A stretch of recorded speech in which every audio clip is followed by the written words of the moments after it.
Sebelum kita mulai sesi konseling hari ini, mari kita saling memperkenalkan diri masing-masing. Dimulai dari saya ya, perkenalkan nama saya Dewana yang akan menjadi konselor kalian pada hari ini. Lalu selanjutnya kalian bisa perkenalkan masing-masing, mau dari mana? Silakan. Oke, dari kamu. Baik, ini perkenalkan nama saya Dewana. Nama saya Dewana dari kelas 12 IPS. Perkenalkan, nama saya Yunisya Bakti dari kelas IPA 2. Perkenalkan, nama saya Setiawati dari kelas IPS 2. Perkenalkan, nama saya Nila Putri Lestari dari kelas 12 IPS 1. Saya dari kelas 3. Oke, jadi sebelum kita mulai, mari kita berdoa bersama-sama sesuai kepercayaan masing-masing. 1, 2, 3, mulai.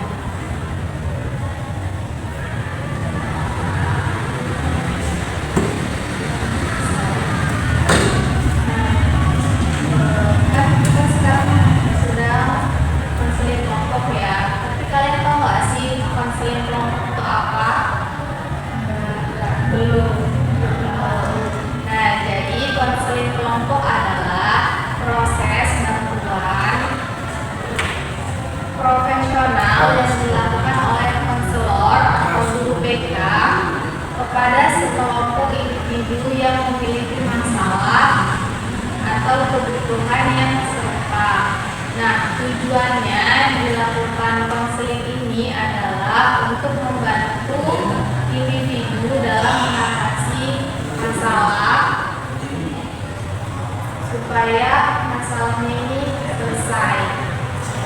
Nah, dan di dalam konseling kelompok ini juga ada beberapa asas yang kita terapkan, yaitu pertama ada asas kerahasiaan, kedua ada asas keterbukaan, ketiga ada asas kesukarelaan, dan keempat ada asas keminian. Pertama, asas kerahasiaan, artinya konseling yang kita lakukan sekarang ini bersifat rahasia untuk masing-masing individu.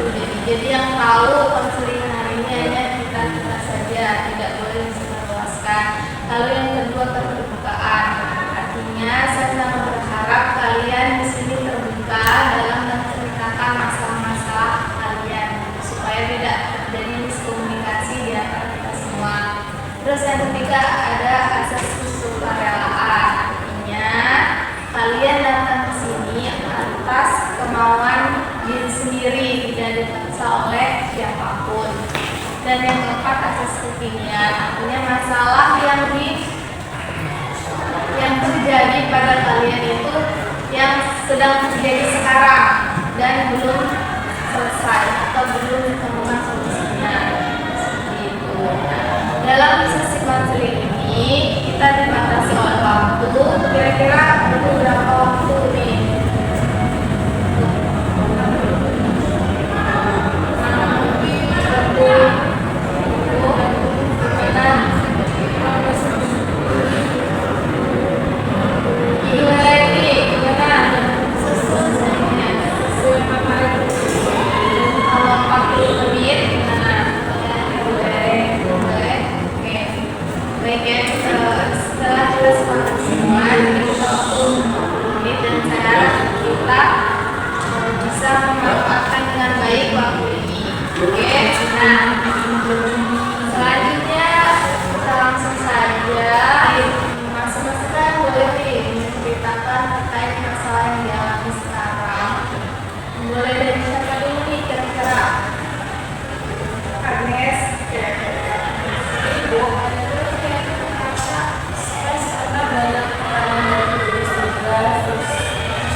menurut saya untuk mendapatkan nilai yang tinggi dari teman-teman saya, dan itu bukan cuma di pelajaran aja, tapi di semua mata pelajaran, dan saya diharapkan untuk bisa menyaingi teman-teman saya.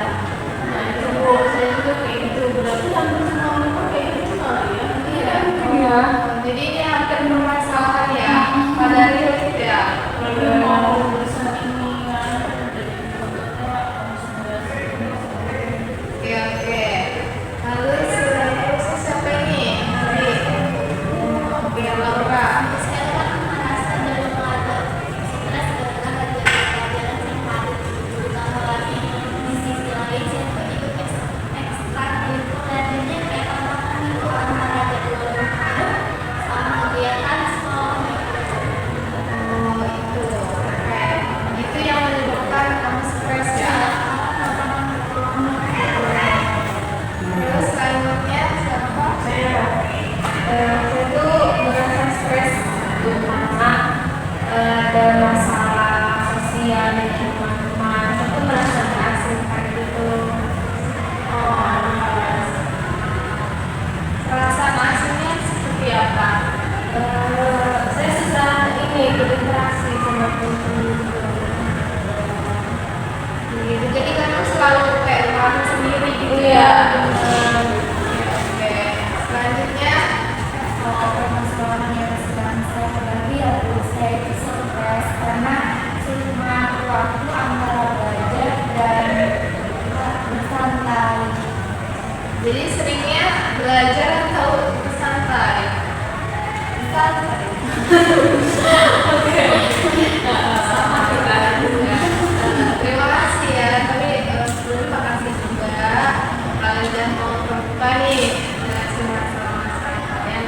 Jadi pertama kita mulai ya dari permasalahan Agnes. Harus setuju nggak? Kita mulai dari bahas permasalahan Agnes. Iya. Oke. Jadi Agnes, kira-kira apa yang membuat kamu kewalahan terkait dengan tugas sekolah? Karena tugas saya itu pada disuruh ngumpul mepet-mepet waktu gitu ya, bener kayak dikejar-kejar terus itu belum lagi mau belajar buat ujian, belum lagi disuruh ikut-ikut kayak ikut-ikut ini mau lanjut kemana gitu tentang kuliah gitu.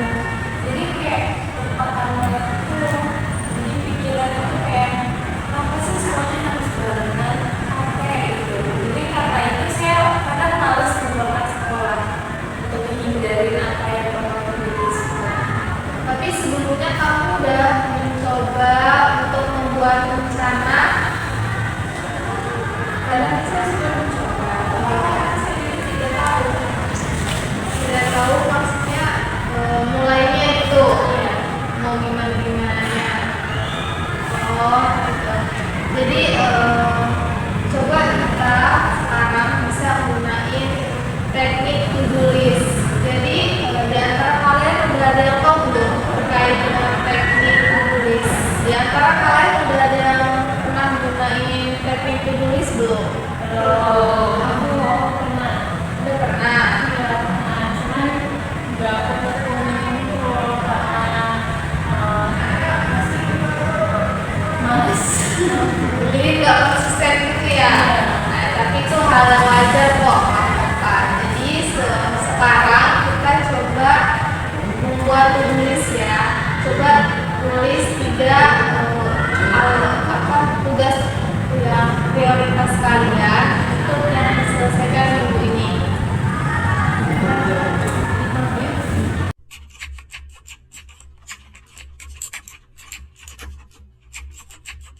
Oke, kalau begitu saya ingin tahu nih kira-kira apa aja yang kalian tulis untuk tugas-tugas prioritas di minggu ini.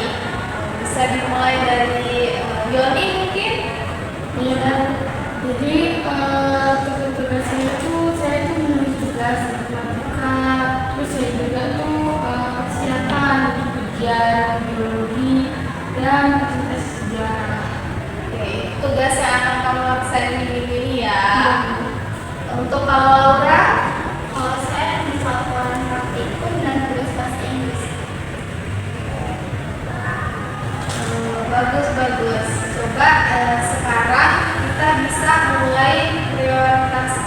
tugas-tugas ini mana yang paling lebih duluan, mana yang paling mendesak gitu, yang kira-kira deadline-nya lebih dulu gitu. Menurut saya sih ini ya Bu, persiapan ujian biologi yang paling besar. Saya setuju karena ujian itu datang harus diutamakan ya kan. Betul sekali. Jadi sekarang kita bisa coba teknik Pomodoro ya. Maksudnya kita ini teknik Pomodoro ini teknik yang kita belajar itu selama 25 menit. Kemudian kita istirahat 5 menit. Semua siap belum? Siap. Baik, bisa kita mulai sekarang ya. Iya, Bu.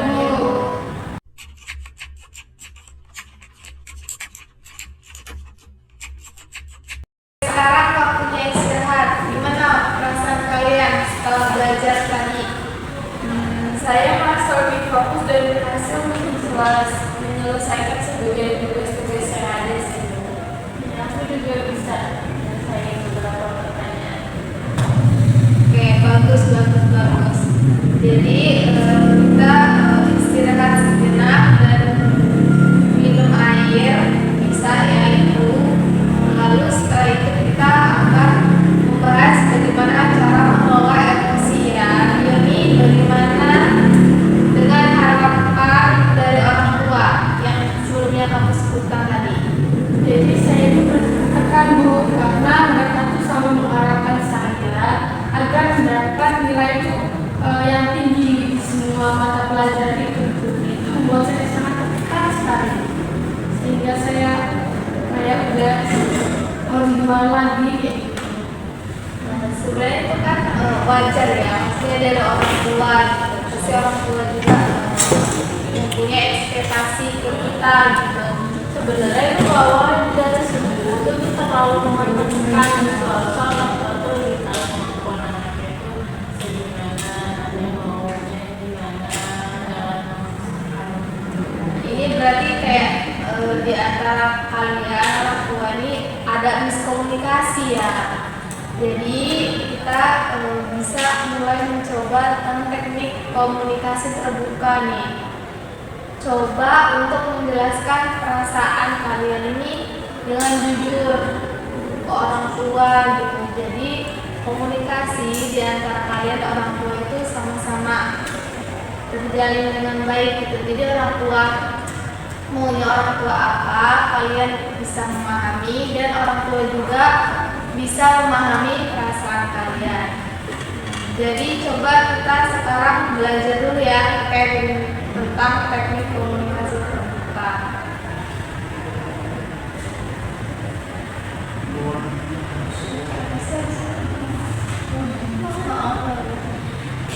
Karena Ibu, saya merasa sulit untuk berbicara tentang saya Bu. Sulitnya ini kira-kira kenapa? Nggak bisa dijelasin gitu. canggung gitu ya. Iya. Ya biasanya kayak mengungkapkan tapi kayak ada rasa takut. Karena merasa di antara orang tua dan kamu kayak ada celah gitu ya, kayak ada jarak gitu ya. Nah, tapi itu hal yang emang sering sih di sama anak-anak lain gitu. Maksudnya hal kayak ini kan anak-anak lain juga banyak ya yang rasain. Nah, coba kita bisa latihan nih sekarang untuk komunikasi terbuka. Siapa yang mau mencoba nih bicara tentang perasaannya? Saya bisa mencoba sebut, tapi saya merasa cemas tentang hubungan saya sama teman-teman saya. Saya susah mengajak teman-teman saya ngobrol dulu. Nah itu kenapa?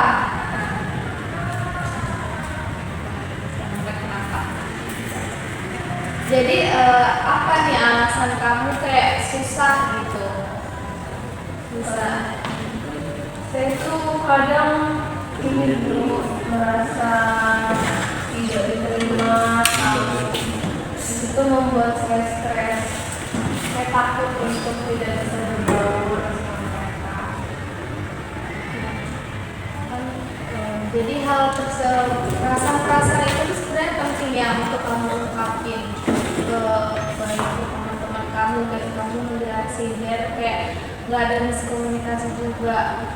Kan karena teman kamu jadi bisa merasa ini orang kenapa gitu kan, kok tiba-tiba ngejauhin, padahal itu kayak kamunya juga merasa kayak nggak enak sama mereka gitu kan.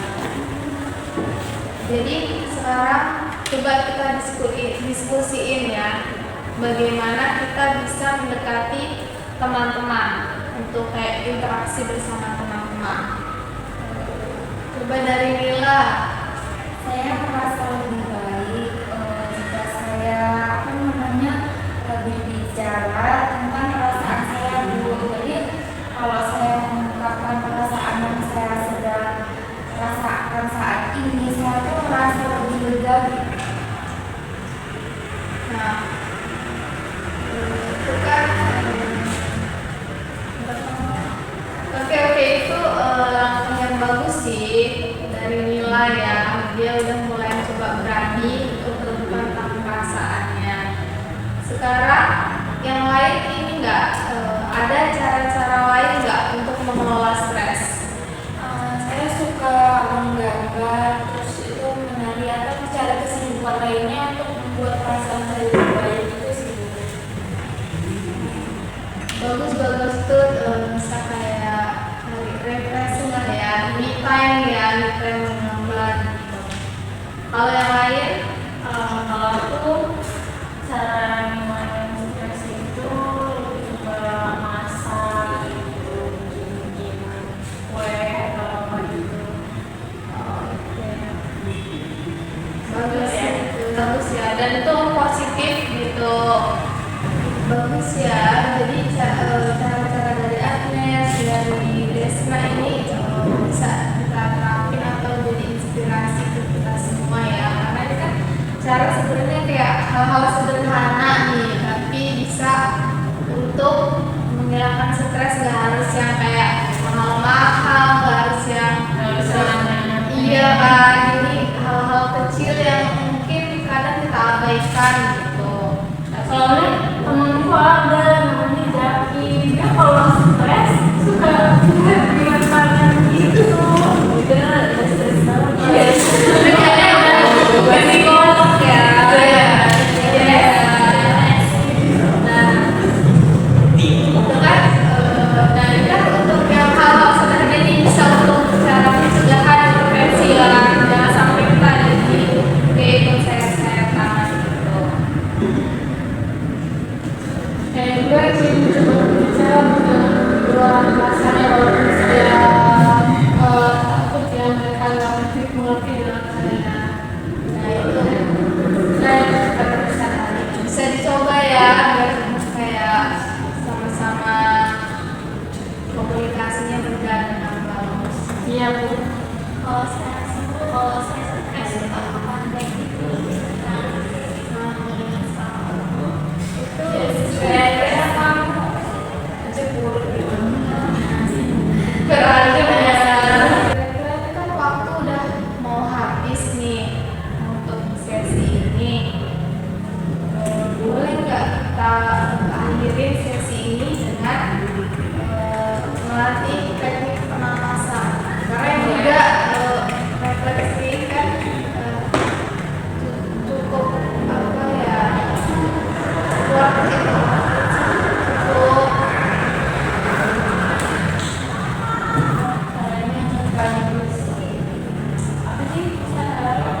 kayak apa, refleksi itu efektif. Nah, teknik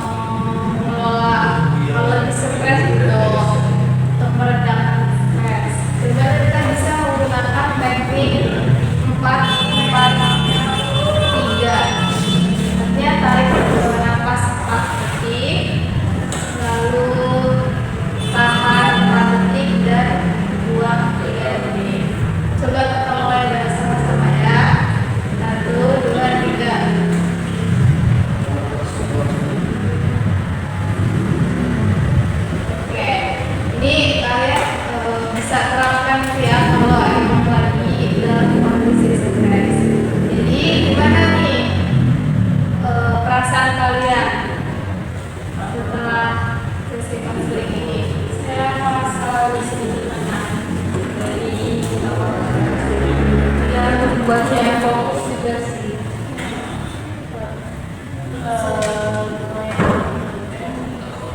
Saya bakal coba apa yang sudah itu. Dan juga membuat saya lebih kayak inspirasi juga untuk komunikasi dalam kelas saya dan di sekolah. Oke, aku sangat senang ya. Saya senang banget deh dengarnya. Dan makasih banget ya atas partisipasi kalian. Jadi, tapi ingat, manajemen stres ini kan proses yang berkelanjutan. Artinya nggak cuma bisa sekali ini langsung selesai gitu. Jadi jangan takut untuk kalian kalau emang butuh datang ke sesi berikutnya gitu ya. Oke. Ya, jadi gimana nih kelas ini kalian? Kita semua ikut ngomong ya? Ya.